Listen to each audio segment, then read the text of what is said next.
Hey, what's up guys? This is Anthony from AnthonysCustoms, and for this review, we are looking at the Bandai movie realization Star Wars YUMI ASHIGARU Stormtrooper, which means basically he's an archer, foot soldier type samurai guy. So it's kind of a cool design, you know, we've got the Stormtroopers with the guns, they just can't shoot things properly. They're not good at aiming, so maybe this guy is going to be better off. I don't know. This line's been kind of hit or miss, no pun intended. Some of them have been really good, some have been not so great. This one, hoping it's going to be really good. It looks kind of cool, so fingers are crossed. Let's go ahead and get this guy off the stand so that we can take a closer look. This guy stands just about 18.5 centimeters, which makes him just about 7.25 inches. So definitely a little bit of size on top of your SH Figure Arts. That's nothing new. We know that this is a bigger line.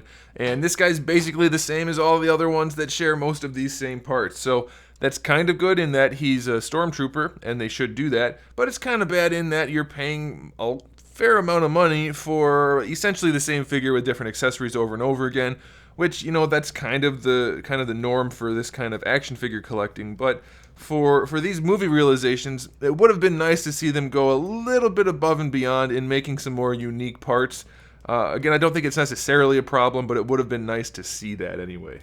Alright, so this guy does have a really nice paint job for the most part. I know some of them have been a little iffy, but this guy's pretty clean. You can see the logo on his chest is really clean. Nice sculpt and paint. The little spots all around here with the paint on them, I don't know, they're okay. This one's got a lot more shading in there, a little bit more of a wash, whereas the rest are kind of clean looking, so it's not great, but it's not bad. The little X's are painted well enough. We have a lot of wash going on for the arms, and the shoulder pad doesn't look too bad. These little ties up here look pretty good. The face looks okay. You know, it's mostly pretty good. It's definitely going to look really nice from afar, and when you get up close, it doesn't really disappoint. It's good enough. So I think the paints and sculpts are fine. No issues there. As far as the accessories go, we kind of have a bunch. We have the two fist hands that come on him in the package. We have one straight gripping hand, which is really the best one for holding his bow, but it doesn't work very well. The bow just flops around in the hand, which is kind of a bummer. We have two angled gripping hands, which are definitely ideal for the sword. We have two kind of wider open gripping hands, which are good for holding the sword scabbard. And then we have one arrow holding hand, which has a particular pose, which is kind of nicely done. We do, of course, have his bow, which has some weird hinges in it. It's really just designed like that so that you can fold it up and put it on his back, but it does make posing him an issue, and getting it into his hand is a little bit tricky. Of course, to go with the bow, we have a quiver which pegs onto his back, and it has an opening so you can kind of see the arrows inside, which looks kind of cool. It does hold the arrows nicely, and then it does have that clip on the top to hold the bow when you want to fold the bow up and put it on his back. We have the 5 arrows, which are done very nicely, and then lastly we have like a wakizashi style katana, sword, whatever you want to call it, which is nicely done, and it does fit in the scabbard, which will go onto his belt. So not a bad batch of accessories. It's definitely enough. The only issue really is the bow does not fit in the hand very well, and I'll put a little blurb on there. I haven't tried it yet in the angled hands, but I'll show you this real quick.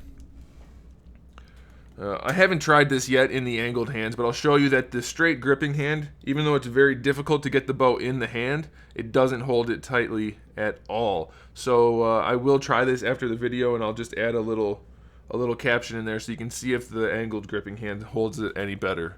But as this is not good. And then having these hinges on here make it very difficult to get it in the hand in the first place without having to heat the hand up. So be aware of that. It's kind of a pain in the butt.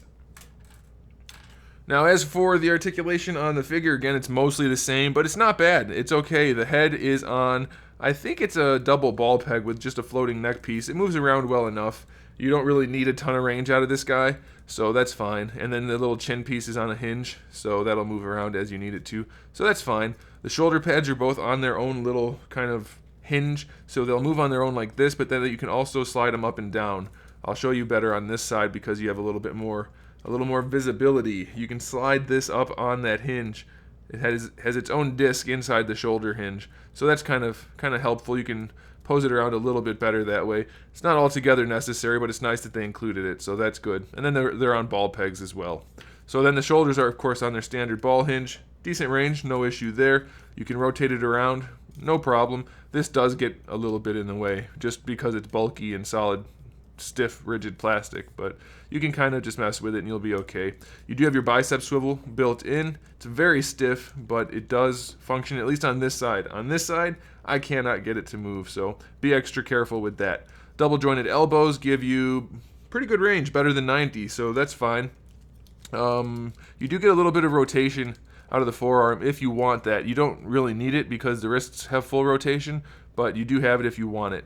And then you do have a hinge in the wrist, so definitely no problems with the wrists. You should be fine. And the hinge should rotate, but it's a little tricky to get it to work, but it will rotate. So it's effectively a ball hinge. For the torso, it's just a ball peg, really. You don't get very much range out of it. I mean, functional range, it's not that helpful. It will just kind of lean around a little bit. Nothing too dynamic, though, so no crazy poses for this guy. This belt piece is a floating piece, so it'll just spin around, and it's fairly flexible, so it won't really get in the way of anything. This is where you connect the scabbard, and it has a little hinge on it, or a swivel, so that's good. And here's the only issue about that, though. When you put it in, you drop it on the table twice, and then it takes an extra couple of seconds. Put it in like this, and that's how it's going to go. And that's fine. You put the sword in, no issues, it looks cool. But this one, the little Tonto that's on his belt, is like right in the way. That's not a great design.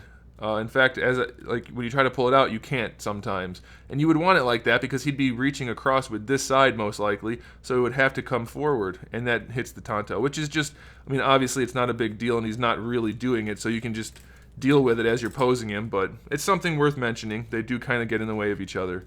Now, this is the floating piece. These guys are connected to the legs, which are just on big old ball pegs. Big ball pegs. I don't know if you guys are going to be able to see in there.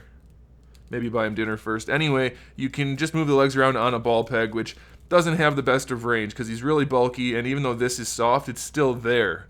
So you can get the legs out to the side pretty far, but going forward and back, very limited. And it's fairly floppy, so not the best situation. You do get a little bit of a thigh swivel out of it, and then you have a double jointed knee, which it's kind of like just a single joint that's enhanced by another one, because this one doesn't move that much, but you do get good range out of them. Pretty good knees, so that's good. And then the ankles are just big old ball hinges, that's the best kind of hinge. That's the best kind of joint you can have for an ankle, so that's good. So yeah, I mean, it's not by any means a perfect figure. You can see there are plenty of reasons why you could justify not buying it. There's a lot of things that aren't great about it, but it is what it's supposed to be, and it's nothing new for this line. Like I said, we've seen this a bunch of times before, so if you're already into this line, go ahead and pick this guy up. He's gonna fit in just fine. You're gonna have a little issue with the bow, unless, like I said, I put that blurb on there about the angled hand holding it better. But yeah, he's good enough, so I wouldn't spend a ton of money, but I would say go ahead and pick them up if you're already into the line. So there it is, guys. Thanks for watching. Make sure you subscribe to the channel. We have new videos up every single day. We talk about action figures, movies, TV shows, video games, all kinds of fun stuff. So make sure you come back for that. Give the video a thumbs up if you liked it. And in the meantime, keep collecting.